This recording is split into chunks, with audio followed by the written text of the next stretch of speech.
Bom dia a todos e a todas. Então, vamos dar início com a palestra da professora Kathleen Matheos. Eu vou falar um pouquinho sobre a professora Kathleen. A professora Kathleen, ela é professora da Universidade de Manitoba, doutora pela Universidade de Kent. Ela tem uma experiência internacional bastante extensa, sobretudo no que diz respeito ao trabalho com minorias.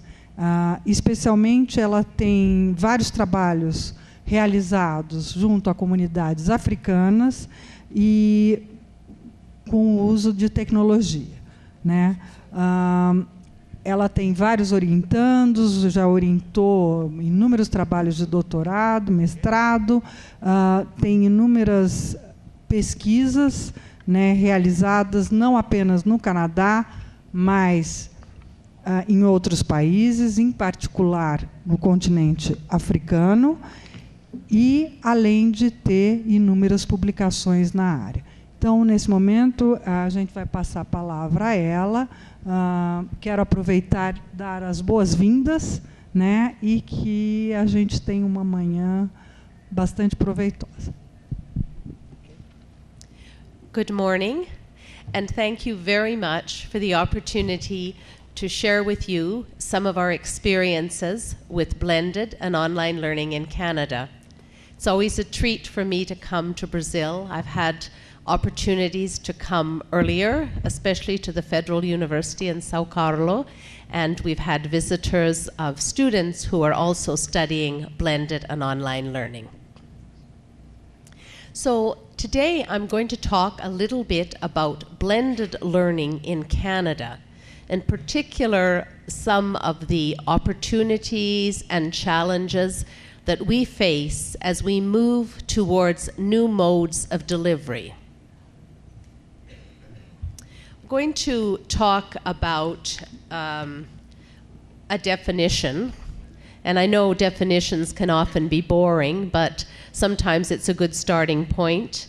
And I'm going to draw on the Collaboration for Online Higher Education Research organizational report that we just conducted a few months ago in Canada. And I'm going to share with you the findings, the opportunities, the challenges, and the next steps, and where we plan to move ahead. Just a little bit about education, higher education in Canada, that sometimes causes us some challenges, is that education in Canada is a provincial responsibility, not a national responsibility. So each province has their own Ministry of Education, which has responsibility for both primary, secondary, and tertiary or post-secondary education. So as we move in a Canadian agenda, we need to bring together 10 provinces and 2 territories so that we're all moving in the same direction. I might also add, though, that we've been fairly successful in the last 5 or 6 years to bring some consistency in higher education. In the early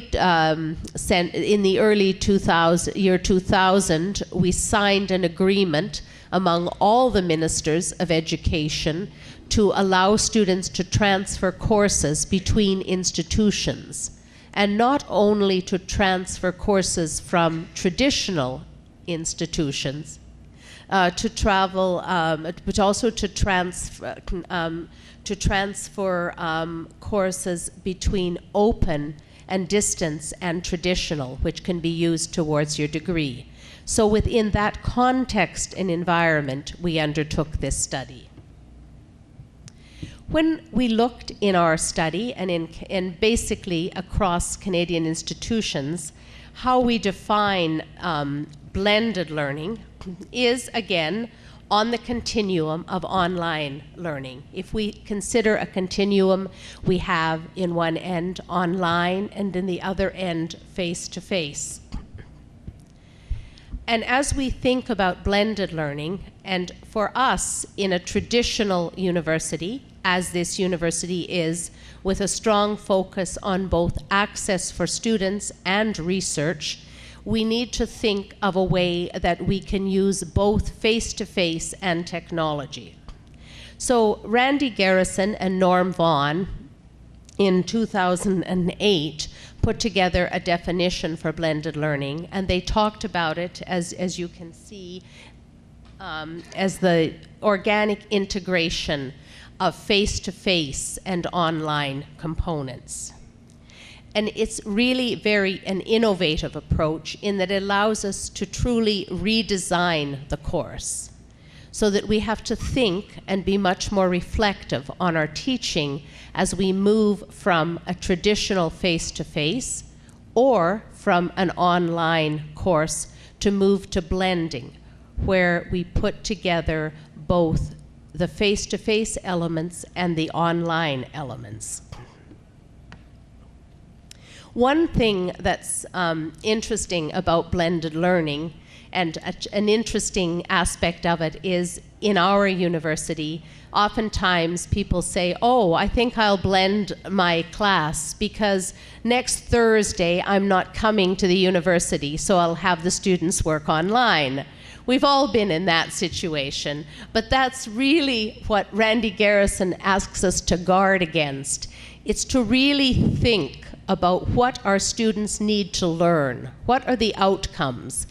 And all of us that work in distance think a lot about outcomes. We have to be very clear. We have to be very concise in our expectations of students.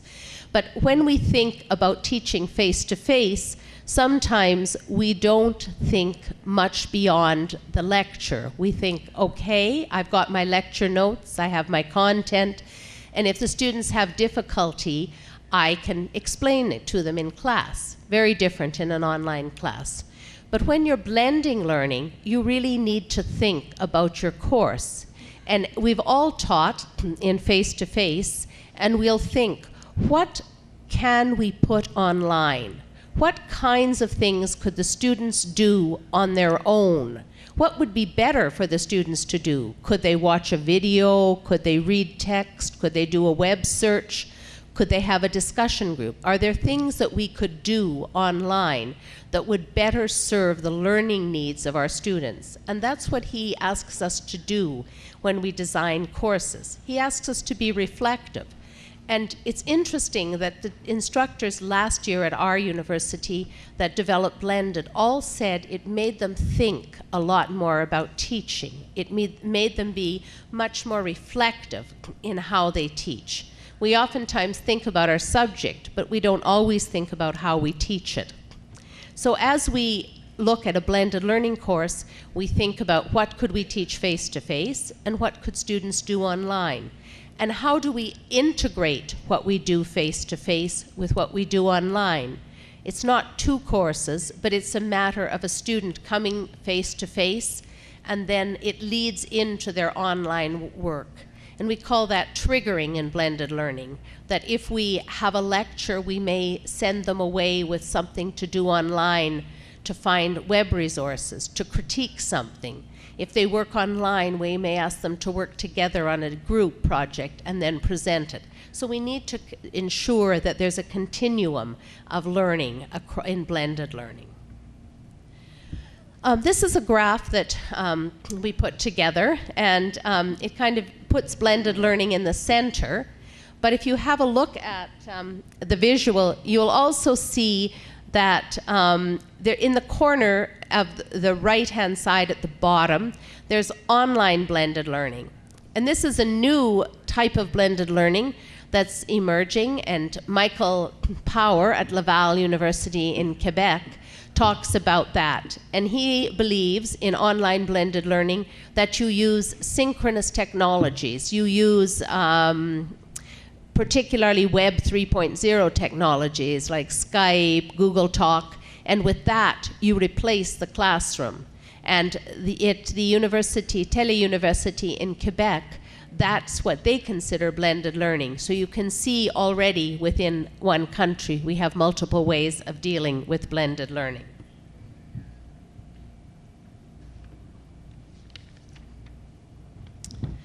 When we were asked by the Canadian government to put together this study, we were asked by the Human Resource Development Policy Branch. It was interesting, we weren't asked at all by higher education because there isn't a Canadian overarching piece of government that talks about higher education.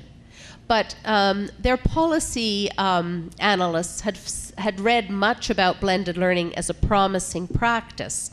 And so they said, why don't we have more blended learning in Canada? And so they asked us to do a short study, and it was a very, we had a short window to do it, to look at a sample of Canadian universities to see what we were doing and to make some recommendations. Well, some of the context that we thought about, well, almost all of the Canadian universities, all except one Canadian university, has some form of blended learning. In fact, Canadian Virtual University, which is a consortium of universities that share online materials, found that they had students enrolled in 500,000 credit hours. So that's a huge number of courses. In 2010, 70% of all US universities had online learning. The Collaboration for Online Higher Education had 5 conferences on blended learning, and we're about to have our 6th conference in October. And what's been interesting, at the beginning of our conferences, people talked about what is blended learning, but now the research has ramped up to evidence-based. Why are we doing it? What model works? And how is it actually quantifiable in terms of student performance, student success, student retention? Time to degree for students. We have an HRSDC funded report, which I'm going to talk about in blended learning. And so this report is the one that I'll be referring to, and it'll be on the slides in the virtual conference. And also our partner organization, which works solely with online learning, not blended learning, was also conducted a paper, and it looked at the challenges and opportunities in Canada. Both of these have fairly recent data. A little bit about COHERE, the Collaboration of Online Higher Education and Research. We're a group of universities throughout Canada. As you can see, we're spread across Canada. And we're all basically teaching, program, and research intensive universities. So we have upwards of 15,000. My university has 25,000 students. And we've always delivered programs face-to-face. But in addition, we've all had some form of online and distance delivery. At my university, we have about 10,000 distant students that move between being face-to-face and distant students, and that's pretty common. At some of the universities, they have more, at some they have less. But when we talk about with our face-to-face faculty members, we need to think of ways to use technology better, to build on what we learned from distance and what we learned from face-to-face, to put together a hybrid or a course that brought together the best of both worlds. So as we put to, as you see, and I won't read these to you because I know that you can see them, we put together the parameters of the study, which is essentially what we spoke about, which was to talk about the best practices and to talk about the challenges and opportunities. We asked a series of questions, asked them both online, using Skype. In some cases we used the phone, and in some cases we met with the faculty people face-to-face. And we came up with some very interesting overall findings that met with the literature. We saw it as a promising practice. In fact, lots of the research talk about blended learning as being one of the most promising practices in higher education. A recent study that they did in the US found that both students and faculty didn't want to give up all of the face-to-face, the traditional students, but they wanted flexibility, and there were options for them to study online. We saw that there was increased growth in the research area, again in evidence-based practice. We also found, unfortunately, in many institutions, it was a small group, sometimes a marginalized group. It wasn't part of the strategic agenda in the university. As distance is sometimes offered in one piece of the university, this too was offered. We also found there was a need for a strategic and organized approach. But the best practices resulted in our improved teaching and learning. In other words, we had better success with students. Students had better evaluations, and they also did better. Greater flexibility, greater student satisfaction, better student performance. A recent study at University of Central Florida, 85% of the students got a C+ or better in blended learning courses. Optimizing resources. Things that we did in a face-to-face environment could be used in blended. Also things that we used in distance. And a confluence of literacy. Students learn to use new technologies. They learn to work together virtually, which is something that we need to do in this world.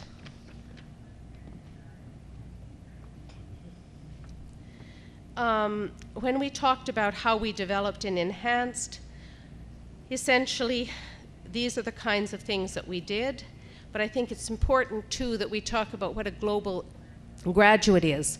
And recently, with the Federal University of São Carlos, we conducted a virtual online course in Indigenous literature, where we brought together students from São Carlos, students from University of Manitoba, where they shared lectures in real time and worked together virtually on projects. So that's one example of how we create global competencies.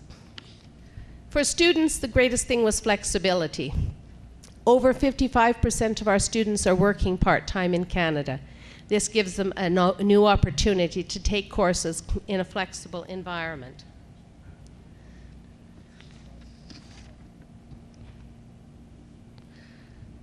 Again, I can't stress more that it's the best of both worlds. It allows us to think about teaching differently and add new technologies.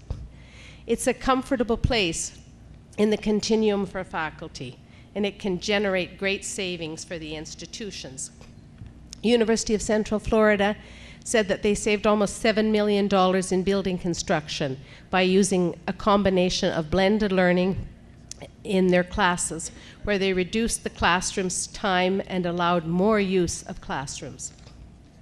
The barriers that we felt were really, truly the human factor. We certainly have the technology. Much of it is available and it's open source. But as we look for new technologies, how do we change ourselves? And as Dr. Romano talked yesterday, so many times we're afraid of change, but it will happen. How do we embrace change so that we can do things differently in a positive manner?